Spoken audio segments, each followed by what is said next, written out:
ይህንን ዘመን ለምን የኛ እናደርገውም? የህይወት መንገድ የሚስተካከለው መንገዳችንን ስንጀምር ለራስ ስንነሳ ብቻ ነው። ትላንት የተሻለ ጊዜ አይመጣም፣ ዛሬ ነው የኛ ጊዜ በሚል አይተን ነበር።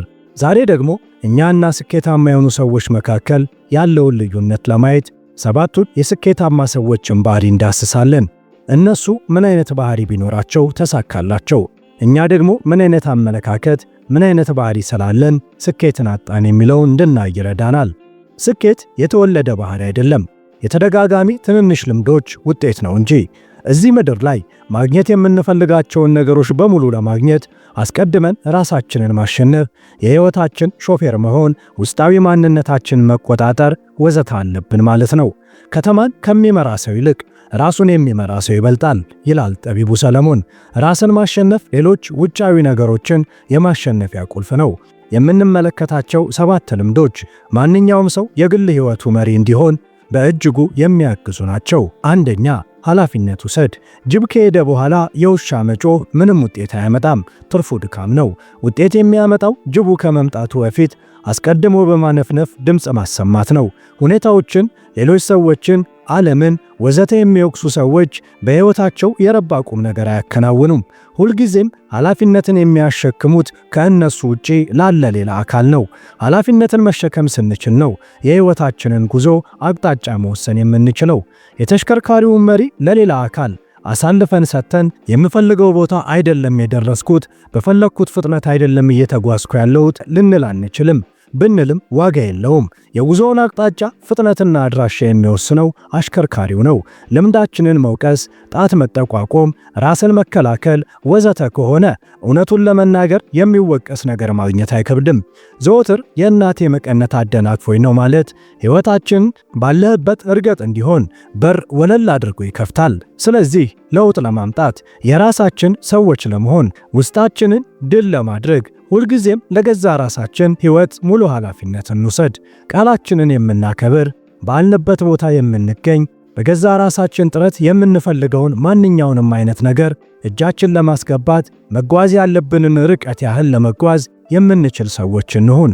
ሥራ እኮ ጠፋ፣ እኔ ምን ላድርግ ከማለታችን በፊት ሥራ ለማግኘት የምንችለውን ድንጋይ በሙሉ መፈንቀላችን እርግጠኛ እንሁን። ቀጣሪዎች የሚፈልጉትን ዕውቀትና ክህሎት ይዘን ለመገኘት ጥረት እናድርግ። የተለመደውንም ያልተለመደውንም አማራጭ እንፈትሽ። የምናጭደው የዘራነውን ነው። 2. የምትፈልጉትን ነገር አስቀድማችሁ እወቁ። ነገሮች 2 ጊዜ ይፈጠራሉ ይለናል ስቴቨን ኮቬይ። የመጀመሪያው ፈጠራ የሚጠናቀቀው አእምሯችን ውስጥ ነው።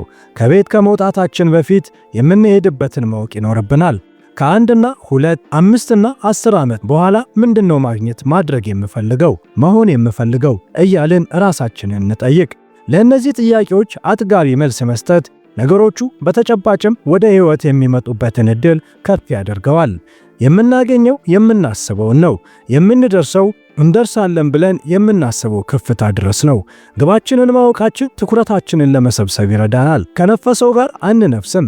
በፈተና መካከል ጸንተን እንቆማለን። የሕይወታችንን ግብ በቅጡ ለመለየት የሚረዳን አንዱ ሁነኛ መንገድ የቀብራችንን ዕለት እንዲነበብ የምንፈልገውን የሕይወት ታሪካችንን መወሰን ስንችል ነው። ቁጭ ብለን ልናስብበት ይገባል። 3. ቅድሚያ ለሚገባቸው ነገሮች ቅድሚያ ስጡ። ሁሉ አማረሽን ገበያ አታውጧት ይባላል። ቅድሚያ መስጠት ላለብን ነገሮች ቅድሚያ መስጠት አለብን። 2 እግር አለኝ ተብሎ 2 ዛፍ ላይ አይወጣም። ስቴቨን ኮቬይ እንዲህ ይላል፣ ራሳችሁን ከእነዚህ 3 አጉል ልማዶች በአንዱ መውቀስ ቢኖርባችሁ በየትኛው ነው የምትወቅሱት? 1. መስራት ያለብኝን ነገር በቅደም ተከተል መለየት አልችልም። 2. ባስቀመጥኩት ቅደም ተከተል መሰረት መስራት አልችልም። 3. በወሰንኩት ቅደም ተከተል መሰረት ለመስራት አስፈላጊ ቁርጠኝነት የለኝም። ብዙ ሰዎች ቁርጠኝነቱ የለኝም ነው የሚሉት። ነገር ግን ጠለቅ ብለን ከመረመር ነው ግን እውነቱ ሌላ ሆኖ እናገኘዋለን።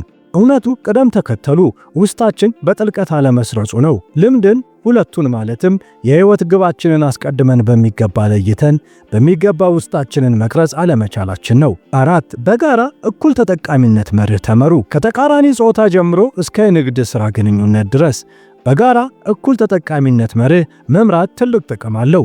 አዎ በሚገባ አምንበታለሁ። በእኩል ተጠቃሚነት መርህ ነው ሕይወቴን የምመራው። ብሎ ይሆናል። እንደምትችሉት እንደምትኖሩ ግን እርግጠኛ ሁኑ። ለማሸነፍ ከመጣር ይልቅ እንዴት በጋራ እኩል ተጠቃሚ ለመሆን ጥረት አድርጉ።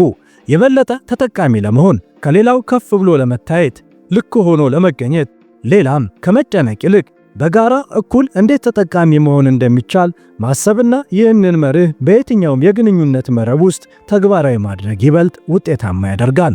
5. መጀመሪያ ለመረዳት ጥረት አድርጉ። መጀመሪያ ስንረዳ የሚረዱን እናገኛለን። ብዙ ጊዜ ግን በአንጻሩ ጊዜያችንን የምናጠፋው ሰዎች እንዲረዱን በመፍጨርጨር ነው። ቆም ብለን ምንድነው እስኪ እያሉ ያሉት ልክ ይሆኑ ይሆን?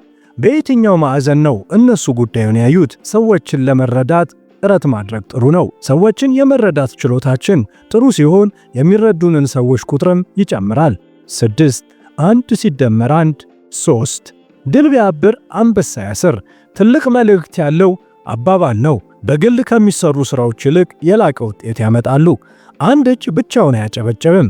ሩጫን በመሰለ በግል ጥረት በከፍተኛ ውጤት በሚጠይቅ የውድድር ዘርፍ እንኳን አትሌቶቻችን ሲተባበሩ የሚያስመዘግቡትን አንጸባራቂ ድል እናውቀዋለን። በየትኛውም አጋጣሚ በጋራ የመስራትን መንፈስ ማዳበር ጠንካራ ያደርጋል፣ የበዛ ፍሬም ያፈራል። አብረን መብላት ብቻ ሳይሆን አብረን መስራትም ባህላችን እናድርግ። ስቴቨን ኮቬ እንደሚለው 1 ሲደመር 1 ከ2 በላይ ነው።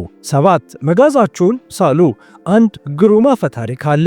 አንድ ተጓዥ መንገደኛ በአንድ ጫካ ውስጥ አቋርጦ ሲያልፍ አንድ ምስኪን እንጨት ቆራጭ ላቡ ጠፍ እስኪል ድረስ ያለምንም ረፍት እንጨት ሲቆርጥ ይመለከታል። ተጓዡ መንገደኛም ቆም ይልና የመጋዙን መደነዝ አስተውለው ኖሮ ወዳጄ ለምን መጋዝህን እረፍት ወስደህ አትስለውም ይለዋል።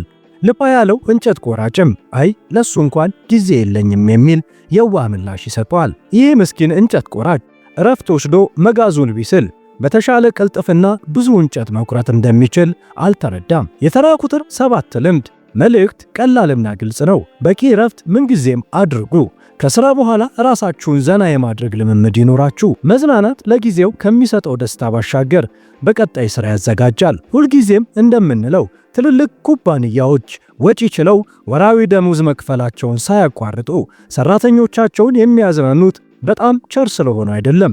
ይልቁንም የተዝናና ሰራተኛ ይበልጥ ውጤታማ እንደሚሆንና እነሱንም ይበልጥ ውጤታማ እንደሚያደርጋቸው ጠንቅቀው ስለሚያውቁ ነው። አንዳንድ ሰዎች እኔ መዝናናት አይሆንልኝም ይላሉ። መዝናናት ራሱን የቻለ ችሎታ ነው ይላል አንድ ሌላ ወዳጄም። እንዴት እንዝናና የሚል ጥያቄ ያላችሁ ሰዎች እነዚህን የመዝናናት አማራጮች እንድትመለከቷቸው እጋብዛችኋለሁ። ከወዳጅ ዘመዶቻችሁ ጋር አስደሳች ጊዜን አሳልፉ። መንፈሳዊ ቦታ ይጓዙ። ተራራ ላይ ይውጡ። ራቅ ያለ ቦታ ይሄዱ። ዳንስንም ይደንሱ። ከከተማ ከተቻለም ከሀገርም ወጣ ብለው ለመጎብኘት ይሞክሩ። ደስታ ይሰጠኛል ብላችሁ የምታስቡትን የትርፍ ጊዜ የመዝናኛ አማራጮችን ይሞክሩ። የዓለማችንን ቁጥር 1 ስኬታማ ሰዎች ታሪክ ስንመረምር ማናቸውም ቢሆኑ በአንድ ጀንበር የስኬት ማማ ላይ እንዳልወጡ ትገነዘባላችሁ። ብዙዎቹ አንድ ጊዜ ወይም 2 ጊዜ ብቻ ሳይሆን በተደጋጋሚ ውድቀትና ሽንፈት አጋጥሟቸዋል።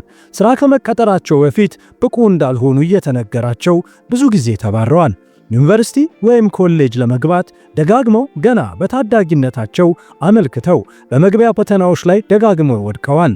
የተለያዩ ቢዝነሶችን ጀምረው በኪሳራ ዘግተዋል። የማታ ማታ ግን የስኬት ማማ ላይ ይወጣሉ። ወድቀው ወይም ተሸንፈው አይቀሩም። የአሁኑ ተራማጅ ኩባንያ አፕል በሁለት ሰዎች ትብብር በጋራዥ ውስጥ ነበር የተቆረቆረው። ከዓመታት በኋላ ከ400 በላይ ሰራተኞችን የሚያስተዳድር የ$2 ቢሊዮን ኩባንያ ለመሆን በቅቷል። ስቲቭ ጆብስ ግን ራሱ ከመሰረተው ኩባንያ ለማመን በሚያዳግት መልኩ ተባረረ። ይህን ጊዜ ኔክስትና ፒክሳር የተሰኙ ተጨማሪ የቢዝነስ ዘርፎችን ፈጠረ። የማታ ማታም ወደ ተባረረበት ወደ መሰረተው ኩባንያ ተመልሶ ዋና ስራ አስፈጻሚ ለመሆን በቃ። በወቅቱ ባይታየኝም ከኩባንያው መባረሬ በእጅጉ ጠቅሞኛል ይላል ስቲቭ ጆብስ። ከኩባንያው መባረሩ ተስፋ አላስቆረጠውም፣ ለተጨማሪ ፈተናና ትጋት አነቃቃው እንጂ። የሃርቫርድ ትምህርቱን አቋርጠው የወጣው ቢል ጌትስ ከሌሎች ጋር በመሆን ትራፍ ኦዳታ የተሰኘ የበኩር ኩባንያ አቋቁሞ ነበር። ምን ያደርጋል፣ በአመራር ክህሎት ማነስ በኪሳራ ተዘጋ። ነገር ግን ለኮምፒውተር ፕሮግራሚንግ በነበረው ክህሎትና ጥልቅ ፍቅር የተነሳ ፈርቀዳጁን የሶፍትዌር ኩባንያ ማይክሮሶፍት ለመመስረት በቃ። ውድቀቱንም ወደ ስኬት ለወጠ። በ31 ዓመት ዕድሜውም የዓለማችን ወጣቱ ቢሊዮነር ለመሆን ቻለ። ቢል ጌትስ በራሱ አንደበት ሲናገር ስኬትን ማጣጣም ሸጋ ነው፣ ግን ከውድቀት መማር የበለጠ ጠቃሚ ነው ይላል። አብርሃም ሊንከን ለሽንፈትና ውድቀት እንግዳ አልነበረም። እንደ አውሮፓውያን አቆጣጠር በ1831 በቢዝነስ ሥራው ኪሳራ ገጥሞታል። በ1836 ዓመተ ምህረት በነርቭ ህመም ክፉኛ ተሰቃይቷል። በ1856 ዓመተ ምህረት ለአሜሪካ ፕሬዝዳንትነት ተወዳድሮ ተሸንፏል። ይህ ሁሉ ውድቀት ግን ተስፋ አላስቆረጠውም፣ ደግሞም ከመሞከር አላቦዘነውም። በዚህም የተነሳ እንደ አውሮፓውያን አቆጣጠር በ1861 ዓመተ ምህረት በምርጫ ተወዳድሮ የአሜሪካ 16ኛው ፕሬዝዳንት ሆኖ ለመመረጥ በቃ። የቱንም ያህል ሽንፈት ብትጋፈጥ ስኬት ከመቀዳጀት የሚያግድህ ነገር የለም። የሚኪ ማውስ ፈጣሪ የሆነው ዋልት ዲዝኒ የሁለተኛ ደረጃ ትምህርቱን ያቋረጠው የአሜሪካ ጦር ሰራዊቱን ለመቀላቀል ነበር፣ ግና አልተሳካለትም። ከትምህርቱ ከውትድርናውም ሳይሆን ቀረ። ከቀደምት ቢዝነሶቹ አንዱ የነበረውን ላፍ ኦግራም ስቱዲዮስ የዘጋው በአመራር ችሎታ ማነስ ከስሮ ነው። በአንድ ወቅት ደግሞ በቂ የፈጠራ ችሎታ የለህም ተብሎ ከሚሰራበት የሚዙሪ ጋዜጣ መባረሩ ተዘግቧል። ዛሬ ግን ዲዝኒ የብዙ ትውልድ ሕፃናት ትውስታና ህልም ለመሆን በቅቷል። ዲዝኒ ገና ወደፊት አያሌ መጪ ትውልዶችን ማዝናናቱንና ማስደሰቱን ይቀጥላል። ልብ በሉ፣ ከስኬታማ ሰው ጀርባ አያሌ ያልተሳኩ ዓመታት አሉ። ይህ ዘመን የእያንዳንዳችን ነው። ሰርተን የሥራችን ውጤት የምናፍስበት መልካም ዘመን ይሆንልን።